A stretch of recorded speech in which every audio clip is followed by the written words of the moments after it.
उत्तर प्रदेश की 80 सीटों को जीतने का बीजेपी ने बनाया बम्पर प्लान। इस प्लान से खुद बीजेपी के नेताओं की भी उड़ जाएगी नींद।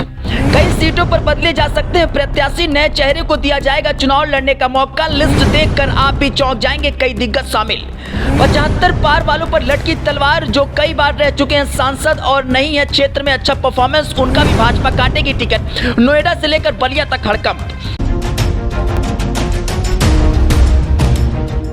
जी, आगामी लोकसभा चुनाव की रणनीति में लगी बीजेपी। उत्तर प्रदेश की 80 लोकसभा सीट जीतने के लिए मंथन शुरू कर दी है। यूं तो यह बैठक लंबे समय से जारी है, पर अब लोकसभा चुनाव में मात्र 1 से 2 महीने बचे हुए हैं और इस कड़ी में जल्दी टिकटों का बंटवारा भी होने वाला है। सूत्रों की माने तो इस बार बीजेपी में बड़े स्तर पर नेताओं के टिकट काटे जाने वाले हैं। वहीं कई सीटों पर नए प्रत्याशी उतारे जाने वाले हैं। वरिष्ठ पत्रकार विजय शुक्ला के मुताबिक इस बार तकरीबन 30 से 40 ऐसे टिकट जहां प्रत्याशी बदले जाने वाले हैं। विजय शुक्ला की माने तो इस बार नोएडा से लेकर बलिया तक कई ऐसे सांसद हैं जो या तो 75 की उम्र की सीमा पार कर चुके हैं, या तो कई बार सांसद रह चुके हैं, या तो जिनकी परफॉर्मेंस अच्छी नहीं है, उनके टिकट इस बार कटने वाले हैं। वरिष्ठ पत्रकार विजय शुक्ला के मुताबिक जिन सीटों पर प्रत्याशी बदले जाने वाले के अनुमान है, वो सीट सुल्तानपुर की मेनका गांधी की सीट, पीलीभीत की वरुण गांधी की सीट, कानपुर की सत्यमेव पचौरी की सीट, मथुरा की हेमा मालिनी की सीट, गाजियाबाद की वीके सिंह की सीट,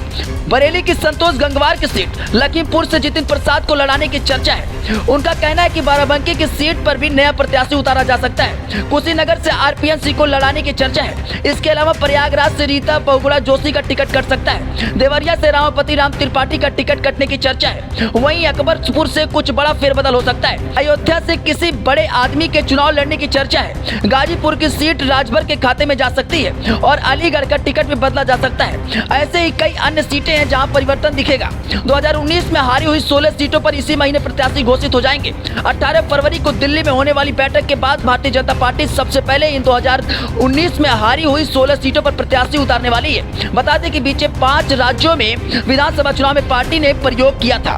वैसे जिस तरीके से बीजेपी प्लान बना रही है, इस पर आपका क्या कहना है? अपनी प्रतिक्रिया जरूर बने रहे जेटी न्यूज के साथ। लेकिन अगर ये खबर आप यूट्यूब पर देख रहे हैं तो चैनल को सब्सक्राइब करना ना भूलें, फेसबुक पर देख रहे हैं तो पेज को फॉलो करना ना भूलें।